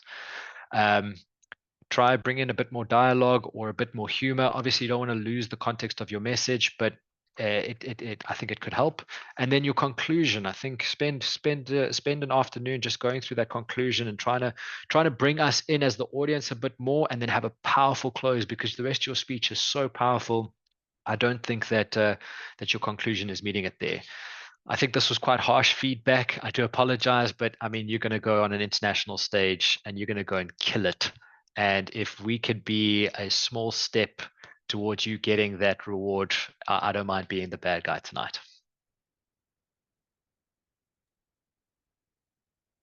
Well done, Lawrence. Ladies and gentlemen, you've just had a masterclass in how to give an evaluation.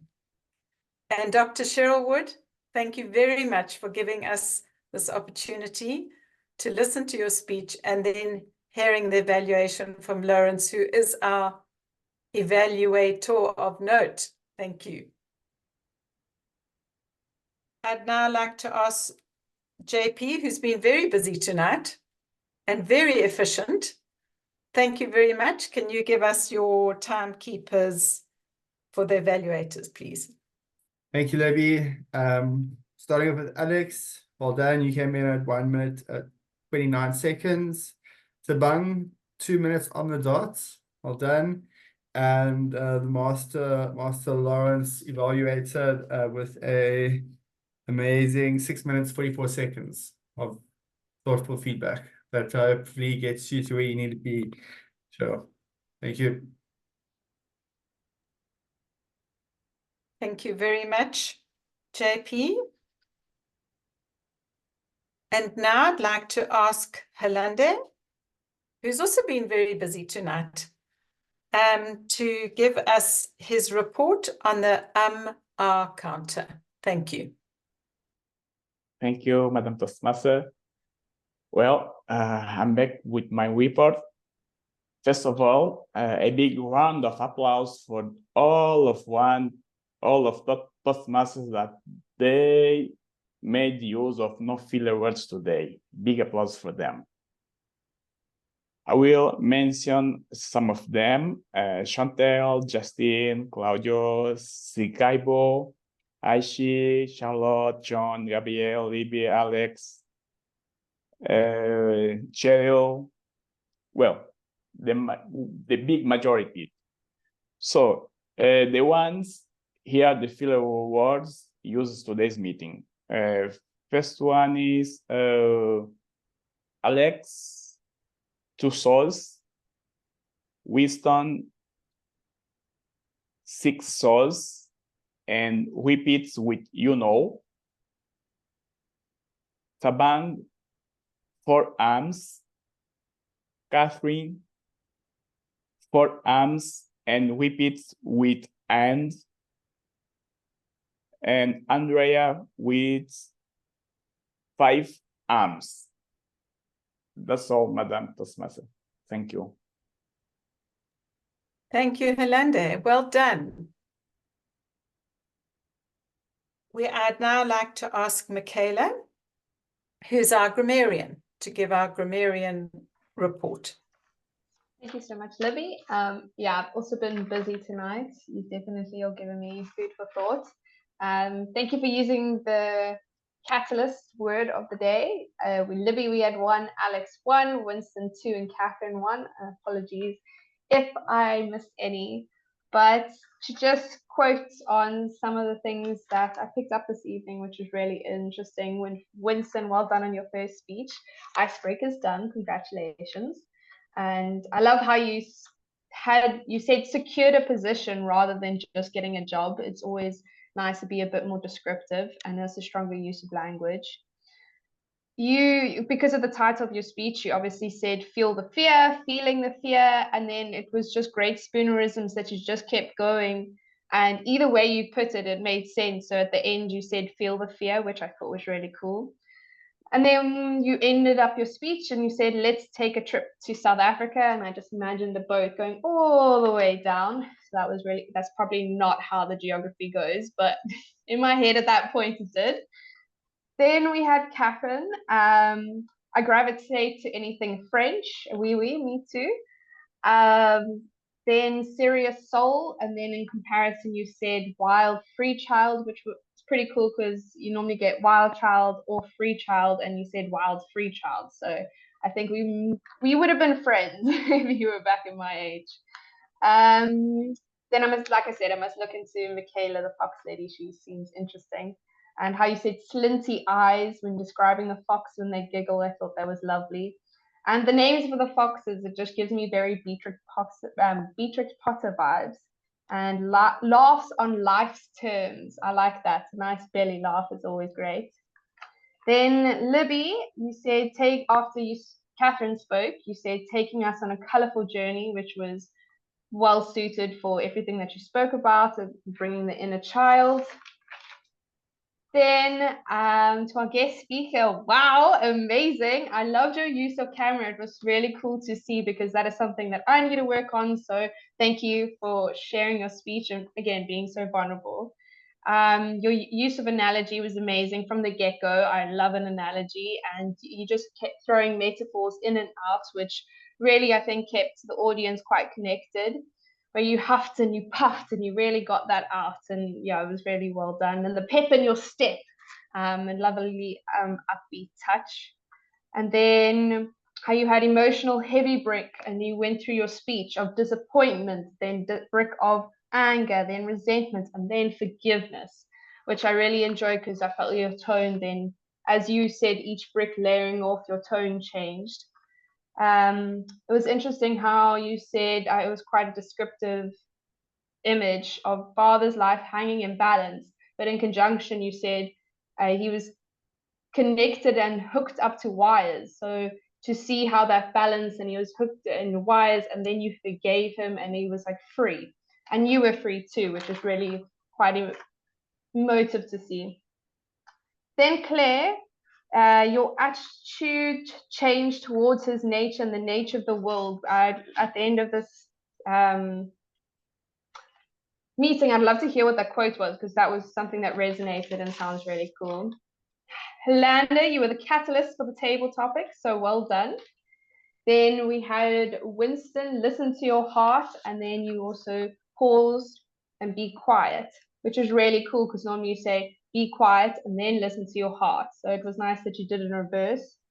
And then Claire, when she was trying to sort out technology, too many fingers and too many thumbs, which I thought was really nice. Sean, decide to change lanes and shift into gears. I could see you literally like getting into motion there. Andrea, I love how you started with your speech because everyone's talking about change and how scary it is, and you started with, I like change. So that was a nice, impactful way to start things. And you were faced with a lot of unknowns. I could imagine it was almost personified where you could see all these unknown faces standing in front of you. Then Tabang, stick with the devil you know. I believe that Sean said in his table topics, but I didn't catch that one, so good on you for picking that up.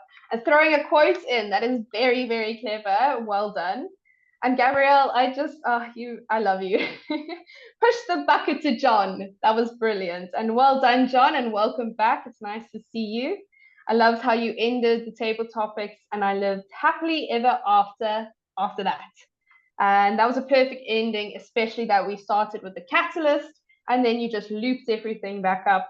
and then Libby, masterclass evaluator. Then Alex to Winston, where others stepped back, you stepped forward, which was a great way of explaining things. Tabang to Catherine, picture to our minds. I really enjoyed that. And then Lawrence, congruent, great choice of word rather than just your normal uses of words. And pacey, as in pace fast. I thought that was quite nice. And then you said conclusion is meeting us there, which was a nice way to wrap up everything. And thank you for listening to my millions of notes. Michaela, I think if we have the Victrix Ladorum Prize for Toastmasters, you would get it, because you seem to do every role just so fantastically. I love listening to you. So thank you for that very, very thorough grammarian role that I think is going to be a catalyst for all of us going forward. Nice. Thank you so much. So before I hand over to our president, I would just like to finish off just getting back to our wonderful theme of to be the change. So for many people, the world is, well, for all of us, the world is telling us constantly be this or be that. And often people are stuck with this, well, what should I be? What is my purpose in life? And they find it difficult to change. But I'd just like to leave you with some thoughts about a core competency that can help you if you are looking at changing something for yourself. And that is to engage your intrinsic motivation, to tap into your core values and drivers that make you unique and strong, focusing on what is important to you. Because that intrinsic motivation, as opposed to the extrinsic with the world telling you all the things that you should be or buy or where you should be, the intrinsic motivation is always internal. It's reliable. It's full of integrity. And maybe ask yourself these 3 questions. What is important to me? What is my signature strength? And what circumstances do I feel alive and wonderful? And go forth and be the change that you want to be in the world. And I'd like to call our lovely Justine to close our meeting. Thank you, Libby. Wow, I think we can all give Libby a huge round of applause. And thank you for those 3 questions and reminding us to engage in our intrinsic motivation. I feel like I definitely needed to hear that tonight, as you heard my fear of change at the beginning of the meeting. So thank you. Libby, you are so warm and so engaging and just your authentic self. And I just want to thank you so much for being our beautiful Toastmaster of the evening this evening. You really were a rock star. I know the frustration you felt in the beginning of the meeting was because I asked you to put a background on at the last minute. So thank you for being cool, calm, and collective. And thank you so much. You really were a superstar. And I also loved that you reminded us at the beginning of the meeting to be curious and courageous and to have fun while doing so, because that was also such a lovely little reminder as to what we need to do every day, because sometimes we forget. I think Catherine also mentioned, we forget to have fun and we forget to be playful. And that's such an important aspect to just keep us all sane. And then to our speakers and to our evaluators, thank you so much. And to our role players, you were all amazing this evening. I think everyone has left with a lot of information that they can take into their own speeches going forward. And Claire, your table topics were amazing this evening. Thank you so much. And all of our speakers too, they were outstanding. I think everyone shared such a special message, and we'll have our little awards time just now. And then I would like to please talk to Cheryl. Cheryl, it has been such an honor having you join our club this evening. Thank you so much for choosing us to practice your semi-final speech. And I think for you, it must be the most exciting time right now to be going into the semi-finals, one of 28 people. It's just amazing. And your speech, I was sitting here with goosebumps. Like, it was just beautiful and phenomenal. So thank you so much. And I'd love to hear from you. Could you share with us, what has it been like from the beginning of this journey to now? Thank you so much for inviting me and for having me, and the amazing evaluation that it added so much value. So I've been in Toastmasters for exactly 1 year, and this is my first time ever competing. I do speak frequently, but I've never, ever entered a competition. So this competing is very different than speaking, even as a keynote speaker or doing a breakout. It requires you to condense your message into this little itty bitty window when you might be used to having 45 minutes or 60 minutes on a platform, and really revisiting and rewriting over and over and over again until you get it to a place where you feel like it is a strong, solid presentation.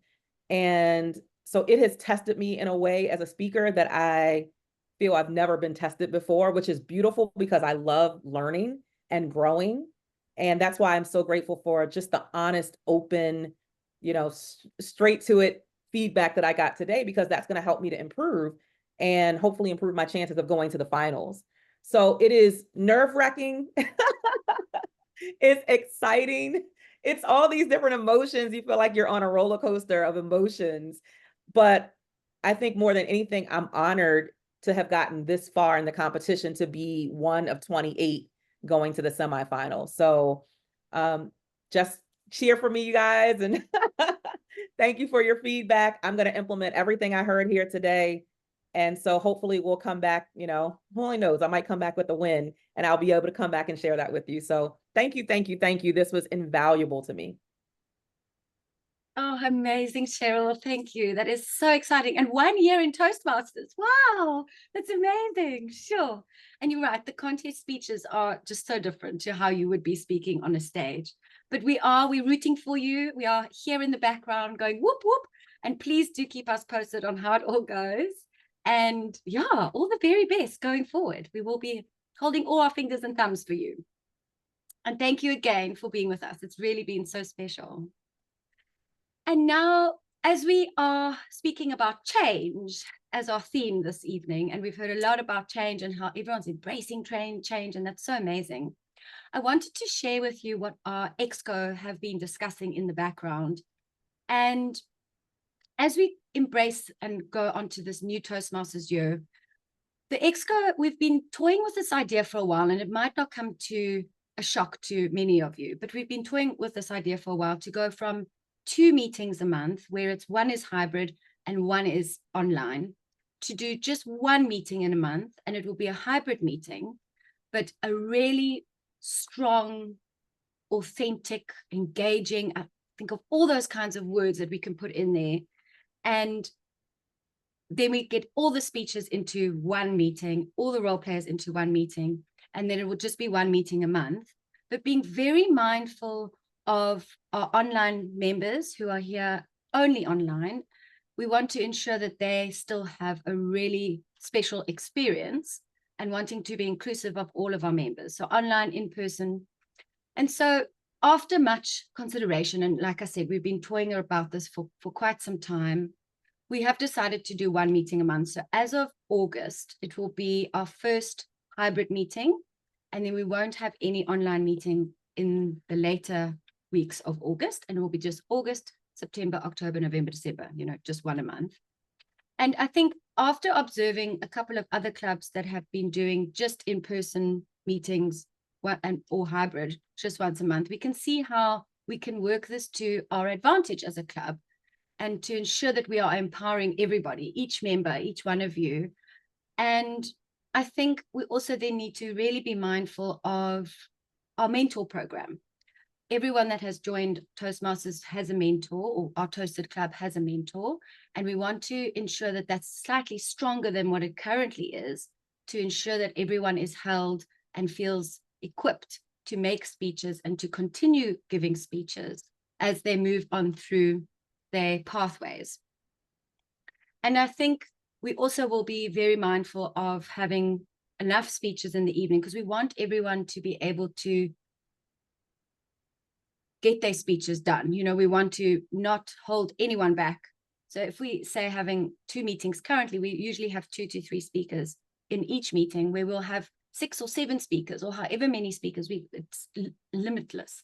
And we can have all the speakers in one night and go from there. So if you do have any questions or concerns, please message me. I'd love to chat to you and we can see what else we can add in, or if there's anything else you think as members we should be incorporating to make the meetings that much more special. Please do let me know so we can chat. And our next meeting will be on the 6th of August, and the theme is digital wellness. So that is our theme. It's at the Cullinan this time, so that's exciting to know. We'll be back in our home space, and we will be please needing some meeting roles for that meeting. So if you would like to speak, if you'd like to take on one of the roles that you've seen this evening, please let Shauna or I know and we can sign you up. Okay, great. Thank you for letting you hear all my stories. And I'd like to quickly check in on our guests that we have. There we go. Claudio, would you like to share with us what your takeaway is from this evening? We'd love to hear from you.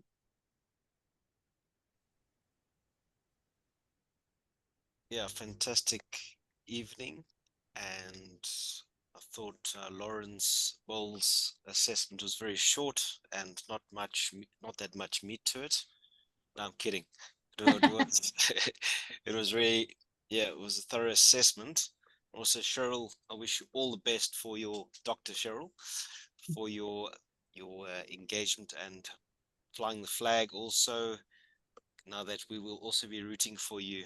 All the best for the championship. Amazing, Claudia. And will we see you in one of our in-person meetings at some point?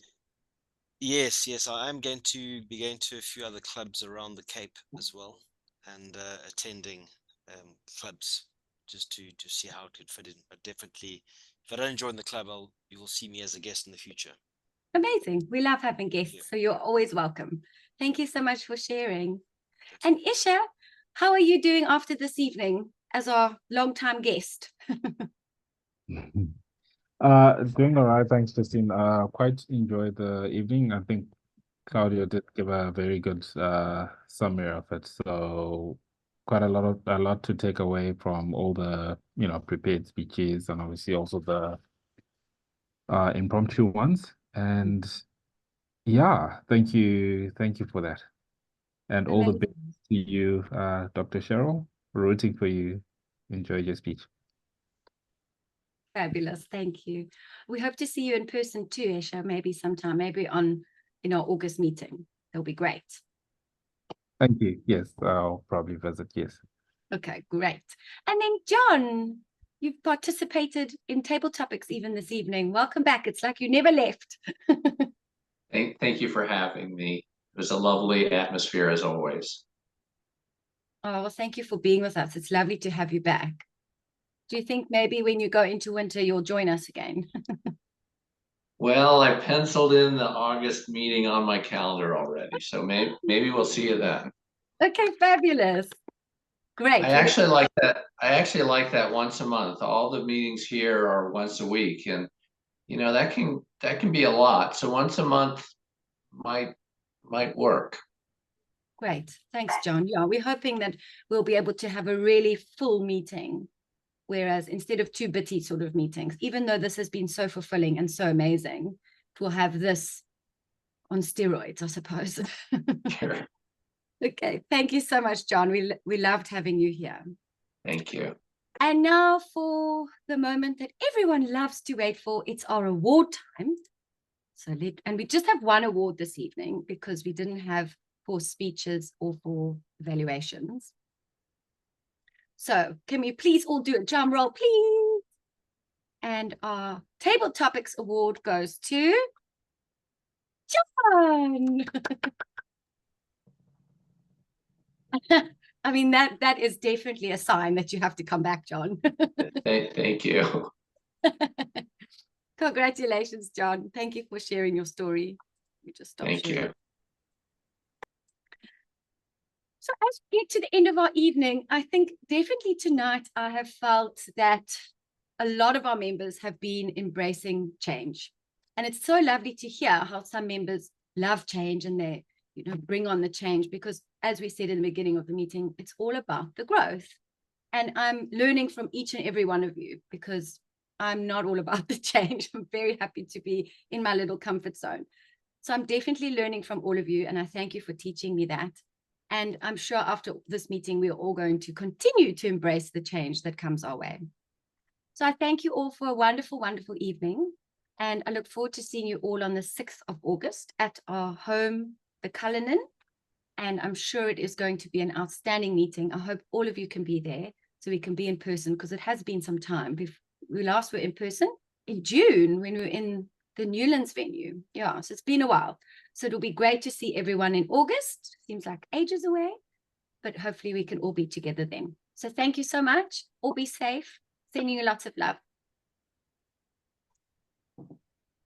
Thanks, Thank you, Justine. everybody. Thank you, everybody. Thank Bye-bye. you. Justine. Thank Bye-bye. you. Thank you. Stay Thanks, warm. everybody. Thanks so Bye. much.